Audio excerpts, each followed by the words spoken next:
What is up, Disney nerds? Today I just got the chance to watch Killers of the Flower Moon. I watched it last night. Now that I've seen it, I figured let's do the review.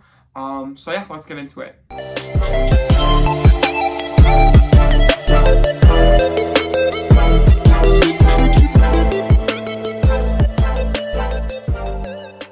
This movie I felt like was extremely too long, and it just didn't need to be. And I think that's one of its flaws when it comes to this movie. There was just a lot of back and forth that I wasn't quite understanding. The ending did wrap it up nice, though. I am going to see it again on Tuesday, so maybe on second watch, I'll understand the movie more and I'll like it more. So the plot, I'm giving it a 6 out of 10. The story is amazing. It's based off a true story, and I understand. I loved it. I thought it was great.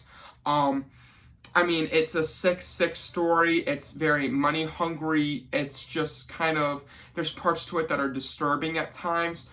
But for it being 3 hours and 30 minutes long of a movie, I found this movie to be incredibly slow and very, very long. There was parts of this movie that I would leave. I left to go to the bathroom 4 times, and I would come back, and they would be on the same scene.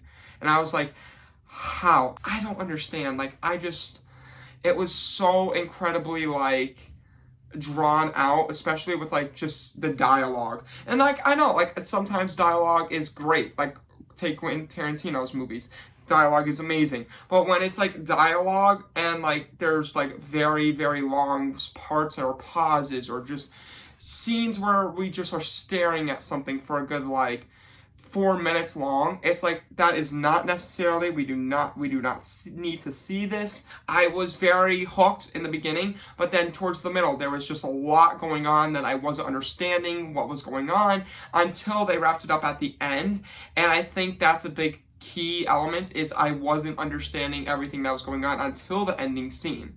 Okay, for visuals, I'm giving this an 8 out of 10. The visuals were really good in this movie. I mean, it's Martin Scorsese. All his visuals are great in every single movie he does. The cinematography, I loved. I thought it was great. Well, I didn't love it. Like, there was nothing amazing, but it was good cinematography. I thought the production design was great. I loved the way that's one of my things that I think this will win an Oscar for, is production design. I'm gonna get nominated, I think. I love the whole atmosphere of it being like a 1920s Wild Wild West situation. I think that's great. For acting, I'm giving it a 10 out of 10. The performances were incredible, and honestly, that's really why I wanted to see this movie. I mean, it's Leonardo DiCaprio, Robert De Niro. They did great. I will say Leonardo DiCaprio, people were saying this is his best performance. I most certainly think it's not. The whole time he looked like the grumpy cat that says diabetes. Diabetes. But I will say the main shining star of this movie is this Lily Gladstone. She deserves the Oscar for right now. There is nothing better at the moment. I think she did better than Margot Robbie in Barbie. There is a movie called Poor Things coming out with Emma Stone.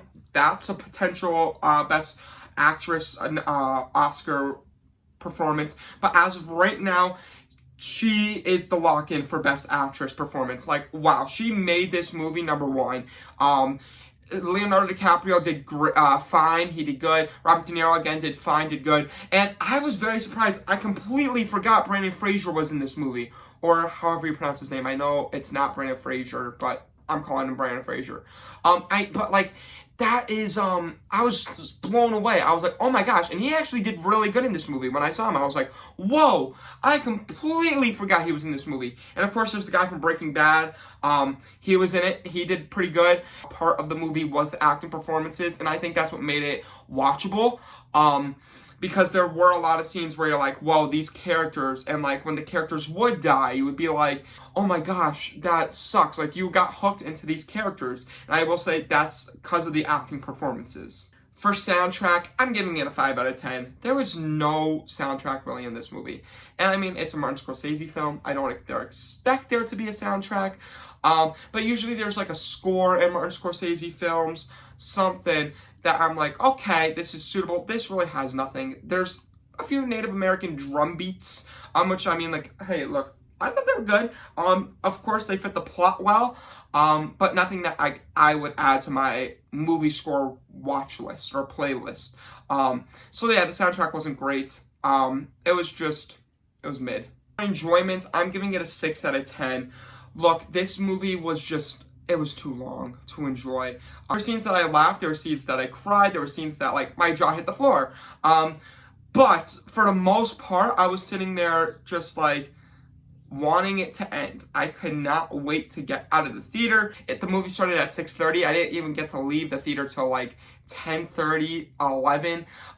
It was brutally long, and I cannot say that well enough. And the good thing is, Oppenheimer was 3 hours, but Oppenheimer, I was able to watch the whole thing. Loved Oppenheimer, saw it 3 times. I loved Oppenheimer, but this is just 30 minutes extra, and it felt like it was 5 hours longer than Oppenheimer was. At least Oppenheimer had scenes that I was never bored in. This had scenes that I was excruciatingly bored with. Alright, and now the ending, I'm sorry, but I'm giving it a 5 out of 10. Look, I love the last act, where they're in the court scene, stuff like that, but then they go to, like, this ending where it's like, it has to be like the 1960s, 70s, and we kind of see them reenact that, like, what's supposed to happen to them in the future, like every one of their stories, kind of like what they do, like, at the end of movies where they're like, oh, let's say Air, Michael B. Jordan became, like, his shoe became the #1 selling thing, like, in quotations, but they had, like, a guy was reading it, and, like, they would, like, say the voices and stuff, and I just gotta say, like, that kind of made me mad. I was like, wait a minute, this is how you're ending the movie? Like, right before then, you got, like, really, really cool stuff tied in everything, and then it kind of just cuts, and then it goes to this, and I'm like, no. I sat through a 3 hour and 30-minute film to watch someone say what the ending is. I cannot tell you how mad I was. And Martin Scorsese came up and he was like, the killers of the flower moon. And I was like, okay, I get that, like, you have a personal thing with this movie. Love that. Ari Aster had a personal thing with Beau is Afraid. Love that. But that ending was just not entertaining, and it made me so mad. It was so lackluster for what they had, and I was so disappointed walking out of that theater because of that ending. So overall, I'm giving this movie a 66 out of 100. Just made a 7 out of 10. Because, look, the acting was great. Cinematography was great. Enjoyment was just okay, average. But the ending, the soundtrack, the plot even was just a bit slow. This movie's long. This movie's boring at points. But, again, acting performances are phenomenal. Oscar-worthy. I think Robert De Niro, Lily Gladstone, and Leonardo deserve a nomination, at least. Production design deserves a nomination.